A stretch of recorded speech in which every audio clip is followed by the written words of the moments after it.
Welcome to the Global Businesswomen's Pod, brought to you by the Greater Houston Women's Chamber of Commerce. I am Susan Dyson and proud to be the CEO, President, and founder of the Chamber. Please join us for this empowering podcast every Thursday at 6 p.m. You have been the CEO of the Harris County Sports Authority now since 2006 and becoming the first woman. I mean, you've created history. So share a little bit more about your role, the highlights and challenges that you've experienced through the years. Sure. Well, and first of all, thanks for having me. I'm so proud to be involved with this Chamber of Commerce and what you've done and the way that you really help women through these podcasts, through networking events that you do. It's really amazing. So I'm really fortunate here in Houston. So it's kind of an unusual path. I started in the hospitality industry, and then I started moving around the country, helping cities brand and market themselves to put themselves on the map, really, for visitors. Sports was always a small segment, a market segment of that, but this is my first time when I moved to Houston doing just sports. And I'm super thrilled. It's been a long ride, and I love where we were and where we've come, and it's just it's been really exciting to watch what's happened here in Houston. Wow, that's neat. So did someone influence you to apply for this role, or did they seek you out, or how did it happen? So you never know who you might meet. The person on your right that you meet today could be that person that influences your career. And I've always just thought, do the best job you can. So when I was in San Antonio running their Convention and Visitors Bureau, we had a trade mission to Japan, and it was all of Texas. So Austin, Houston, every big city, Dallas, had representatives there. In San Antonio, no one else could go, and there was just a very small tourism part of the whole thing. It was mostly a business trade mission.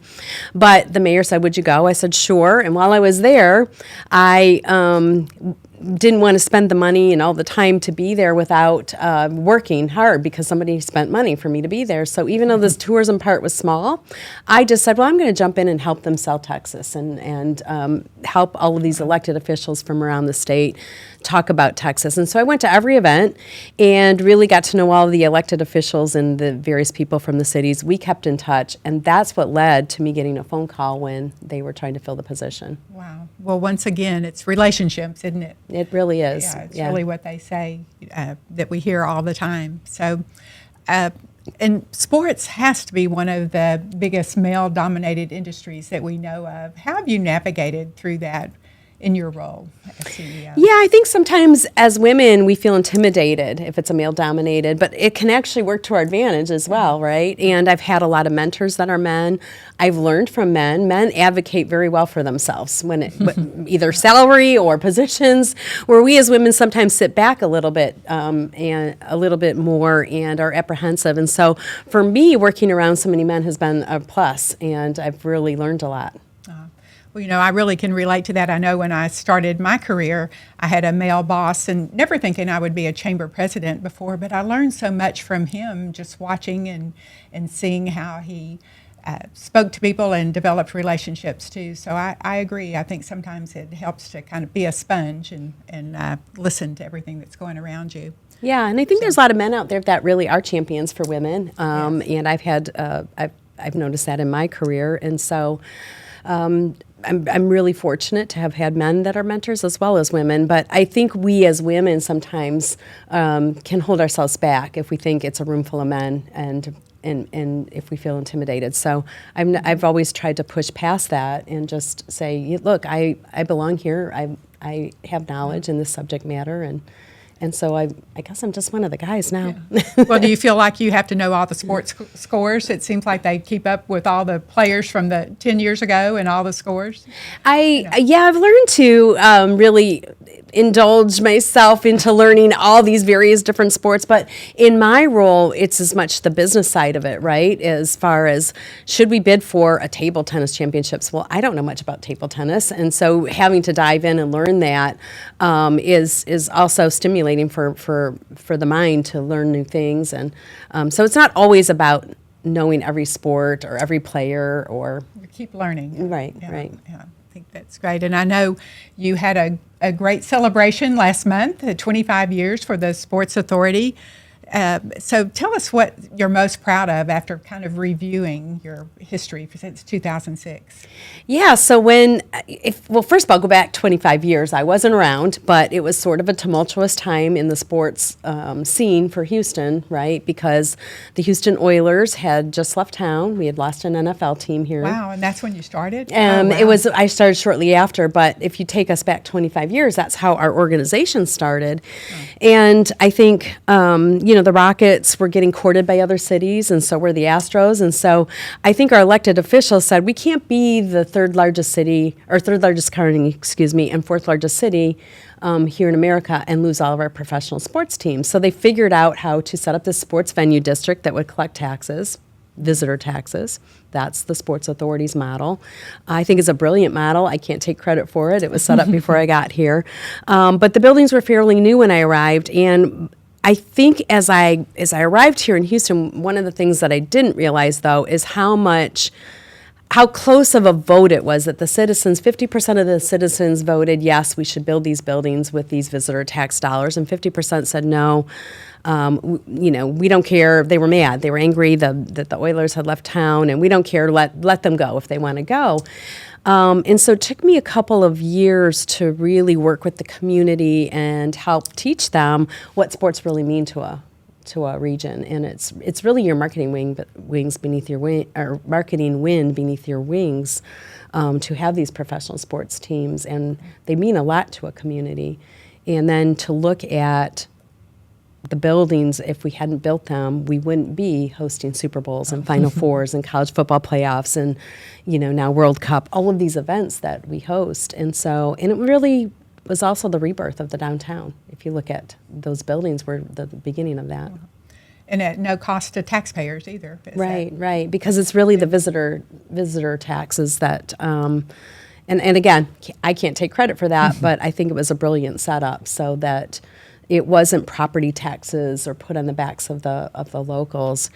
And you look at the downtown now, and even since I've been here since 2006, it's a different downtown. It's just amazing. It's vibrant, and you look at all of the events, the events that our local citizens have been able to enjoy, and then the millions of dollars that pour in when these visitors come in through these events. Well, it's not just the visitors. Just look how downtown has developed, too. I mean, there wasn't even a grocery store down there, until 10 years ago? Maybe? Right, yeah, exactly. So you really have helped develop the city as well.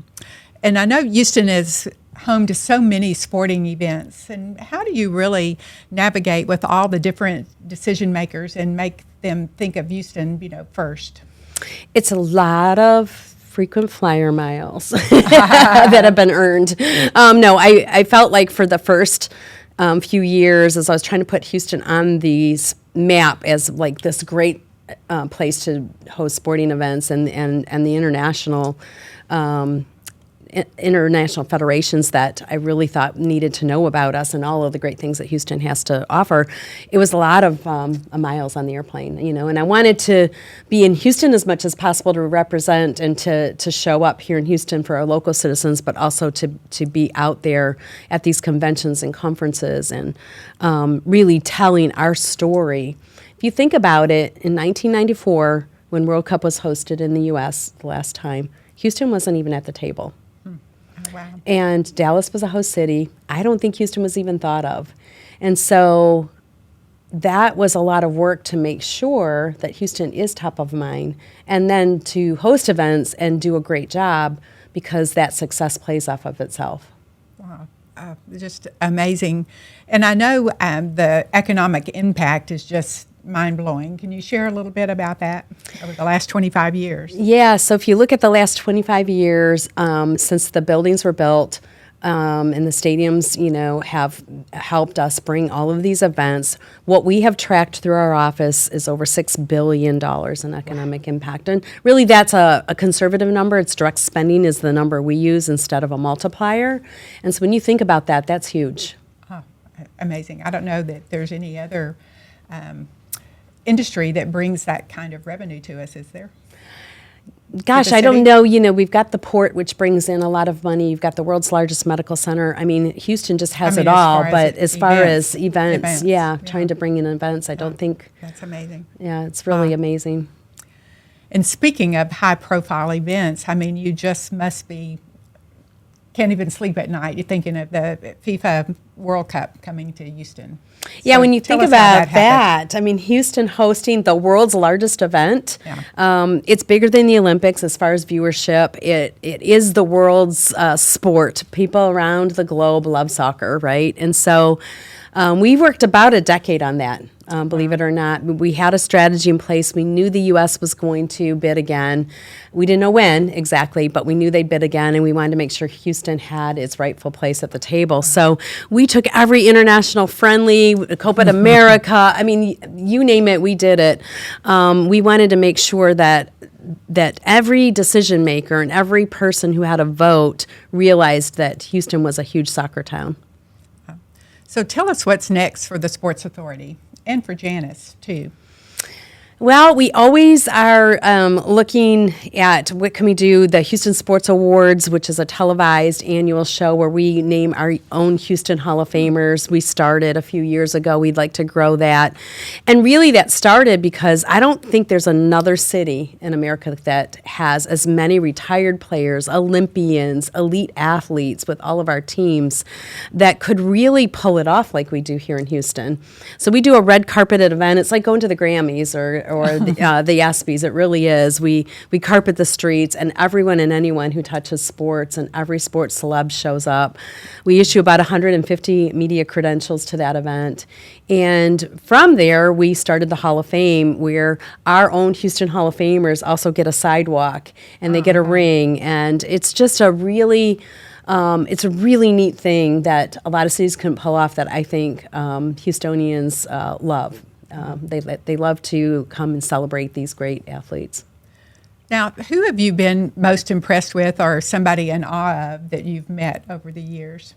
So many. Again, there's just so many. When you look at the greatest of all time athletes like a Simone Biles in gymnastics, or a Carl Lewis who lives right here in Houston, or, you look at Earl Campbell, I mean, if you go back in time all the way to the present day, there are just so many. It's hard to pick one, but they all I have one thing in common, and I think that is going out there, doing your best, and making Houston proud. Well, I know one thing we would love to hear, and we're so excited that Houston Dash now is in the playoffs, and we First time ever, yes. want to support them. So tell us how, as a community and as women, we can do more to support them. Yeah, I think it's really important, especially females supporting other females. And these ladies work hard. They've earned their spot on the professional sports team, and then to make it to the playoffs, if you can buy a ticket, if you can have them come out and speak, everybody out there, please support our Dash team, because it is our only female professional sports team right now in Houston. When we want to see more come. We are developing a mentorship program, because a lot of them retire in their 30s. And so they really need a place to land in the business community. So we're wanting to help them in that journey. So we're launching that. And thank goodness Jessica O'Neill now, as the president as well, has just been a blessing too, since she opened her doors here. I love that. That's great. And Jessica is a female president. You've got a female general manager over there that runs the stadium. We've got a female president with the Rockets, Houston Rockets, Gretchen Shear. So here in Houston, I think we represent the ladies well. Yeah. Well, and y'all are coming to our conference on November the 16th, and so they'll be there to speak, and you'll be open to Q&A, so I hope that everybody watching will join us for that. Again, it'll be in the Woodlands at Lone Star College on November the 16th. So at the end, how have you really balanced family? I know we talk about work-life balance, and I think that's a misnomer. I don't know that there is such a thing, but with all the traveling you're doing, how have you really managed that with your and I family? don't know if I did it well, to be honest. You always feel a little guilty, like, oh, if I could just concentrate on being a mom, I'd be such a better mom. If I could just concentrate on this job, I'd be, but you're always balancing, I think, men too, right? We're always balancing and trying to find that right balance for family versus, what the workload is. But I feel like there's also other things that I've provided opportunities. I think my kids have been to World Series and Stanley Cups and Super Bowls and Final Fours, and so you try to make up for it on that other side. But hopefully they still look at me that I did an okay job as a mom. Are they still? They live here in Houston? I have a couple spread across the country, and then two that are here in Houston. And then my husband, second marriage for both of us, and he has two that are right here in Houston. So we've got four between us here in Houston, which is great. So they probably all try to bargain for tickets, I'm sure. Oh, yes, from time to time. They all have different interests. So that's great. So if you, I know, don't really need a magic wand, you've accomplished so much. I mean, I just can't imagine that anybody has the resume that you have and what you've accomplished since you've been in this role. Thanks. And we're so proud, too, that you are a woman and a role model for everybody. But if you had a magic wand, is there something that you would like to see before you retire happen in Houston? Oh, there's always things that I'm working on behind the scenes. I'd like to see us host another Super Bowl, and I've been talking to the president of the Texans, Greg Grissom, and I about what is that next year that we go after and host another one. It's such a fun event for the city. There's always.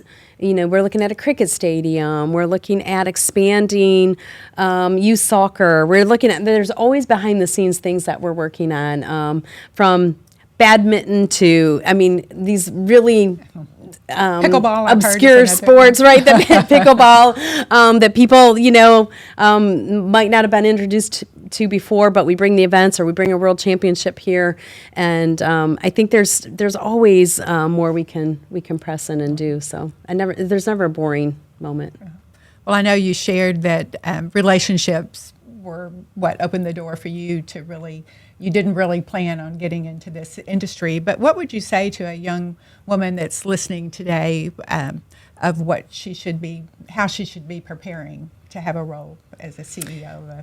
I think sports. Don't limit yourself, and don't feel like there is a glass ceiling. I never did, and so I just put my head down. I worked hard, and then when there were opportunities, instead of waiting and sitting back and waiting for somebody to come to me, I would explore those opportunities and unashamedly go after those opportunities. And I think that as women, sometimes we just sit back and wait and think that somebody's going to notice our hard work, and sometimes we just have to raise our hand and say, hey, I'm up for this. What do you think about me taking this job on?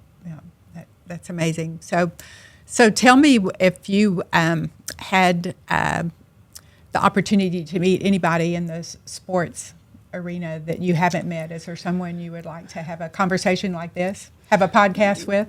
Oh, man, that's a great question. I don't know. I've met so many wonderful sports figures and interesting people, and from like I said, the Olympic movement to professional sports side, I've been really, really fortunate. So I'm not sure that there's anybody top of mind that I feel like, I have to meet them. But I always enjoy, whether men or women, having conversations and learning about their journeys. And with World Cup, it's kind of interesting. We're working on trying to make it more accessible for youth, because it's a pay-to-play sport mostly in America, right? And so I remember DeAndre Hopkins, when we first started the bid, he was a Houston Texans. He's moved now, but his story is, look, I loved soccer. I wanted to play soccer. That's why he has the number that he does. It's a soccer number. And he said, my mom said, look, no, you've got to play a sport that's free through the high school, that you have access to coaching and that you can walk to practice. And so soccer was out of the question for him. And it worked out fine, because he went on to have a great NFL career, and he enjoys football, but really soccer was his first love. And how many kids out there in this diverse city that we have would love to play soccer, but they don't have access to it. And so through the platform of World Cup, we're hoping that we give access to more children. Well, I just have to ask this, and I know that you'll probably laugh, but does the Ted Lasso, the TV series, does it relate at all to the real world? I love that series. And I think it's a great series. And I think that again, there's all these different stories, whether you come up the coaching side or whether you come up, as an athlete or in a leadership role like something similar to what I have, there are many. There are many ways to fit into the sports industry, but I like to tell people, for me, sports, I think, can change lives. It can provide scholarships for students that otherwise might not be able to go to college. For those that never go on and play professionally or even in college, it teaches life lessons. There's some amazing statistics out there about female mayors or female elected officials that almost all of them have played sports, because you learn defeat, you learn how to work with a team, you learn tenacity, you learn all of these things, discipline, and so I think sports is really important. And if even for females that say, I don't really like sports, well, their kids sometimes play sports, or their spouses love sports, or I think we all touch sports in some way or another. And I was at the playoff game the other day, and it was just amazing to watch perfect strangers high-fiving, hugging, and just in today's world, isn't that great? That does have something, a commonality to get together. And of course, we can't finish the broadcast without talking about our Astros. So what's your prediction here? I think we're going to go all the way. And Mattress Mac is going to have to give away a lot of mattresses, right? Oh, no. Well, I was at the last, I've forgotten now what the season was, but I was able to get a mattress free, so I did benefit from it. You did? Yes, look at from you. the last promotion. I love it. Yeah, I've thought about doing it again, but I did too. I said to my husband, "Do we need any new mattresses?" Oh no, I have a good feeling. This is a great team. It's a great culture that they have, and just watching that. That play yesterday was just amazing. Can you believe? I know, because everybody was just so disappointed, and then they come back like that. Wow! You never give up. That's another lesson, I guess, with sports, right? Never give up. That's a great quote to end with. Never give up. So thank you again, Janis. Thank you. You're amazing. Thank you for taking the time to be with us. I love it. Thanks. Okay. Thank you so much for joining us. We will see you again next Thursday at 6 p.m.